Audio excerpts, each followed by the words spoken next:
Class 10th। अब देखिए, कल हम लोग ओसोफेगस यानी कि फूड पाइप तक हम लोग पढ़े थे। अब जो फूड है वह आगे बढ़ के स्टमक तक पहुंचता है, तो कहता है it churns the food about 3 hours, it secretes a juice called gastric juice.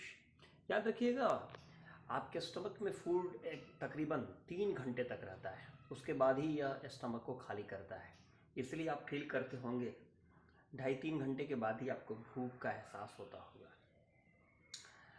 और इस स्टमक के वाल से एक स्पेशल प्रकार का जूस रिलीज होता है, जिसको हम लोग गैस्ट्रिक जूस के नाम से जानते हैं।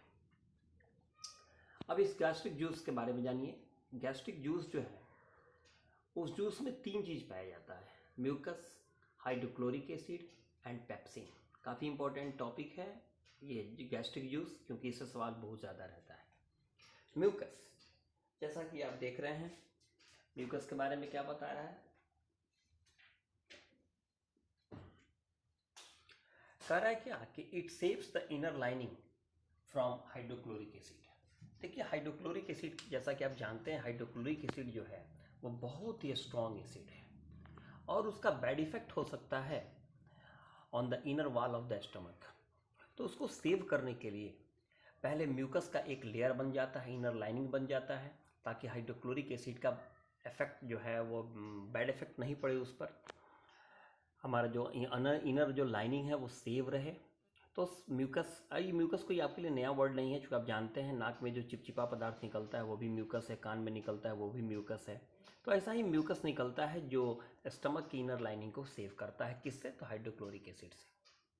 अब हाइड्रोक्लोरिक एसिड, तो हाइड्रोक्लोरिक एसिड के बारे में जानिए क्या है, काफ़ी इंपॉर्टेंट है। हाइड्रोक्लोरिक एसिड इसमें का सबसे इंपॉर्टेंट टॉपिक है। It kills the germs present in the food and makes the food acidic for proper work of pepsin. 2 important काम है, kills the germs present in the food. आप दांत मुंह में जब रखे तो दांत ने उसको छोटा कर दिया, ऐसा नहीं कि मुंह में कोई उपाय था कि जर्म्स को वह किल कर दे। दूसरा, मेक्स द फूड एसिडिक, और फूड को ये एसिडिक बना देता है। क्यों बनाता है? तो for the proper work of pepsin. Pepsin एक एंजाइम है, उसके प्रॉपर वर्क करने के लिए इस फूड, ये पूरे स्टमक में रहने वाले फूड को एसिडिक बना देता है, यानी एसिडिक कंडीशन पैदा करता है वहाँ पर। अब है पेप्सिन, कहता है it is an enzyme that starts the digestion of proteins present in our food. Main बात यही है। और ये किस कंडीशन में करेगा? तो एसिडिक कंडीशन में, यानी कि पेप्सिन जो है वह एसिडिक कंडीशन में ही प्रॉपर वर्क कर पाता है। इसीलिए हाइड्रोक्लोरिक एसिड ने स्टमक को एसिडिक कंडीशन में ला दिया। और पेप्सिन एक एंजाइम है जो क्या करता है, तो प्रोटीन के डाइजेशन को स्टार्ट करता है। तो आपने क्या देखा, पेट के अंदर गैस्ट्रिक जूस निकला, और एक और चीज़, पेट में तकरीबन अबाउट 3 आवर्स तक आपका जो फूड है वह प्रेजेंट रहता है, और उस दौरान गैस्ट्रिक जूस रिलीज होता है, जिसमें 3 चीज़ का कम्बिनेशन है, म्यूकस, हाइड्रोक्लोरिक एसिड और पेप्सिन। म्यूकस का काम क्या था? इनर लाइनिंग को सेव करना। हाइड्रोक्लोरिक एसिड का क्या काम था? जर्म्स को किल करना और फूड को एसिडिक बनाना। क्यों? ताकि वो पेप्सिन का प्रॉपर वर्क हो सके। और तीसरा पेप्सिन, पेप्सिन क्या है? तो एक एंजाइम है जो एसिडिक कंडीशन में काम करता है और प्रोटीन को ये तोड़ने का, ये डाइजेशन करने का काम करता है। प्रोटीन के बिगर मॉलिक्यूल को तोड़ करके स्मॉलर मॉलिक्यूल में कन्वर्ट करता है। अब एक वर्ड है स्फिंक्टर मसल। ये स्फिंक्टर मसल देखिए क्या है। जब आप लोग पेट का जब फोटो जब बनाए थे, मान लीजिए अब रफली बना रहे हैं, तो यहाँ यानी लास्ट ऑफ द स्टमक का जो कंडीशन, यहाँ पर स्पेशल मसल्स होते हैं। जैसे हम लोगों ने पढ़ा कि जीभ का काम हमने पढ़ा, टंग का काम पढ़ा था कि वो पुश करता है, फूड आइटम्स को पुश कर देता है ताकि फूड पाइप में चला जाए।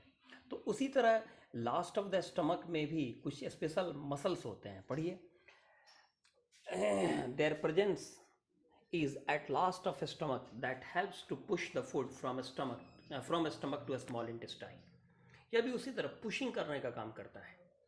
ये आगे भी एक बार मिलेगा, यही स्फिंक्टर मसल्स आगे भी मिलेंगे, लेकिन यहाँ फर्स्ट टाइम के लिए जानिए। At the last of the stomach sphincter muscles are present which are responsible for the pushing of the food from stomach to the small intestine. अब स्मॉल इंटेस्टाइन पढ़ने के पहले हम लोग 2 चीज़ पढ़ना चाहेंगे। सबसे पहला लीवर। लीवर देखिए क्या है, it is the largest gland in our body. It secretes a juice called bile which is stored in gall bladder. बस, यानी कि लीवर जो है वो हमारे बॉडी का सबसे बड़ा ग्लैंड होता है, याद रखिएगा। सबसे बड़ा ग्लैंड स्टमक के ठीक अपोजिट साइड में। स्टमक जो होगा आपका लेफ्ट साइड में होता है और ठीक उसी के सामने लीवर जो है वो आपका राइट साइड में प्रेजेंट होता है। और यह एक जूस सिक्रीट करता है जिसको बाइल हम लोग कहते हैं। इस बाइल के बारे में बहुत पढ़ना है स्मॉल इंटेस्टाइन में। अभी यहाँ जान लीजिए कि बाइल लीवर से सिक्रीट होता है लेकिन वह गॉल ब्लैडर में स्टोर्ड होता है। यानी इसका मतलब है कि लीवर बाइल जूस को तो सिक्रीट करता है लेकिन स्टोरिंग खुद नहीं करता है, स्टोरिंग करता है गॉल ब्लैडर। अब है पेंक्रियाज। अब पेंक्रियाज के बारे में भी जानिएगा। It is below the stomach that releases a juice called pancreatic juice. यानी स्टमक के ठीक नीचे आपने देखा था कैसे वहाँ पर नीचे एक स्ट्रक्चर हमने बनाया था, यहीं पर जैसे ये स्टमक था तो इसे आया था, ऐसे बना था, और यहीं पर हम लोगों ने हमने दिखाया था, यहाँ पर स्ट्रक्चर ऐसे दिखाया था। तो ये पेंक्रियाज है, ऐसे ही यहाँ दिखाया था ऐसे। तो पेंक्रियाज जो है वह भी आपका एक ग्लैंड है, याद रखिएगा। यह स्टमक के ठीक नीचे होता है। दैट रिलीज ए जूस, यह भी एक जूस रिलीज करता है कॉल्ड पेंक्रियाटिक जूस। एकदम नाम याद रखिएगा, पेंक्रियाटिक जूस। और ये जो पेंक्रियाटिक जूस है उसमें 3 चीज़ प्रेजेंट होते हैं, पेंक्रियाटिक एमाइलेज, ट्रिप्सिन और लाइपेज। एकदम याद रखिएगा। पेंक्रियाज से पेंक्रियाटिक जूस रिलीज होता है जिसके अंदर 3 चीज़ प्रेजेंट होता है, पेंक्रियाटिक एमाइलेज, ट्रिप्सिन और लाइपेज। ओके, अब हम लोग स्मॉल इंटेस्टाइन पढ़ेंगे। बाय।